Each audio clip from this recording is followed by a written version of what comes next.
अंग्रेजों ने आके यहाँ पे मुसलमानों का शासन हटा दिया। वैसे मुसलमानों का शासन अपने आप मर रहा था, लेकिन फिर भी क्या हो रहा था कि हिंदू संभाल नहीं पा रहे थे। लेकिन अंग्रेजों ने आके पूरे भारत से रिप्लेस कर दिया इस्लाम को हटा दिया। तो मुसलमानों के बहुत सारे मौलानाओं ने सिर जोड़ के ये तय किया कि भाई अब हम जो है इस तरह से काम नहीं कर सकते। अभी तो क्या था, वो लुटेरे थे, तो कहीं भी जाकर लोगों का कत्ल करते थे, कब्जा कर लेते थे जमीनों पे, लोगों के मठ मंदिर तोड़ते थे। वो केवल लुटेरे थे, हम जिन्हें बादशाह कहते हैं, सुल्तान कहते हैं, सुल्तान बादशाह नवाब कुछ नहीं थे। ये केवल लुटेरों के गिरोह के सरदार थे जो कहीं भी जाकर डकैती डालते थे और उसे कब्जा कर बैठ जाते थे। इस्लाम में पूरा इतिहास क्या है? केवल लूटना, मारना, औरतों का बलात्कार करना, औरतों के बाजार लगाना, यही इस्लाम है। इस्लाम इसके अलावा कुछ है ही नहीं। इस्लाम कभी भी इससे आगे नहीं बढ़ेगा। अब तालिबान का उदाहरण लीजिए, जब और किसी की बेटी देखने को नहीं मिली तो तालिबानों ने मुसलमानों की बेटियां बेच दी। तालिबान जो है सबसे अच्छे मुसलमान माने जाते हैं। दारुल उलूम देवबंद के प्रोडक्ट है तालिबान। तालिबान जो है सीधा दारुल उलूम देवबंद का प्रोडक्ट है। तालिबानी सारे देवबंदी हैं।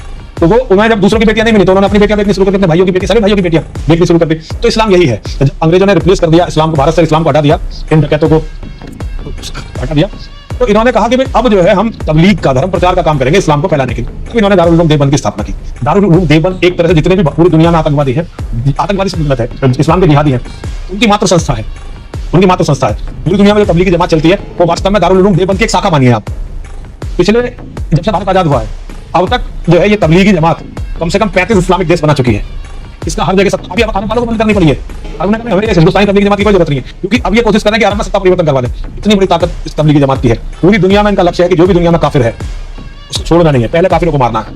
उनकी किसी भी औरत को छोड़ना नहीं है, उनके किसी भी मठ मंदिर को छोड़ना नहीं है। ये इनका घोषित लक्ष्य है। अभी आपने गजवा हिंद के बारे में सुना होगा, उन्होंने अपनी ऑफिशियल वेबसाइट पर डालना शुरू कर दिया कि हम गजवा हिंद करेंगे, ये हमारा अधिकार है और हम गजवा हिंद करेंगे। गजवा हिंद का मतलब समझिए, हिंदू में एक भी काफिर नहीं होगा। गजवा पूरा जब होगा तो यहाँ सरिया लागू हो चुका होगा। सरिया लागू का मतलब आप समझते हैं शरीयत का। शरीयत का अर्थ यह है कि इस्लाम के जो कानून है वो कानून है। हमारे आपके लिए क्या कानून है शरीयत में? शरीयत ये कहती है कि जहां सरिया है वहां अगर किसी काफिर का कत्ल किसी मुसलमान ने कर दिया तो उस कत्ल के लिए मुसलमान पर मुकदमा नहीं चलाया जा सकता।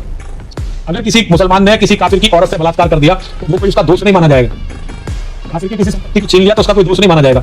जहां काफिर रहते हैं, अगर काफिर कोई मर गया तो काफिर के परिवार के लोग रो नहीं सकते, ऊंची आवाज में रोना काफिरों का मनहूस माना जाता है। तो मनुष्यत नहीं फैला सकते। जैसे हम हिंदू कुत्तों का रोना मनहूस मानते हैं ना, वैसे ये हमारा काफिरों का रोना मनहूस मानते हैं मुसलमान। तो सरिया लागू करना उनका लक्ष्य है, घोषित लक्ष्य है। पहले वो गजवा हिंद करेंगे, फिर गजवा आलम करेंगे। यहाँ इसे स्टेशन बनाएंगे, पूरी दुनिया में इस्लाम की लड़ाई फैलेगी और पूरी दुनिया में जब तक एक भी काफिर जिंदा है वो उससे लड़ेंगे। और काफिर को मारकर लड़ाई खत्म नहीं होगी। इस्लाम के 73 फिरके हो जाएंगे, जिसमें केवल एक जन्नती होगा, 72 फिरके जो होंगे वो नकली होंगे। उसे वो मुनाफिक बोलते हैं, वो मुनाफिक होंगे। तो जो एक असली फिरका होगा उसे 72 के 72 फिरकों को कत्ल करना पड़ेगा।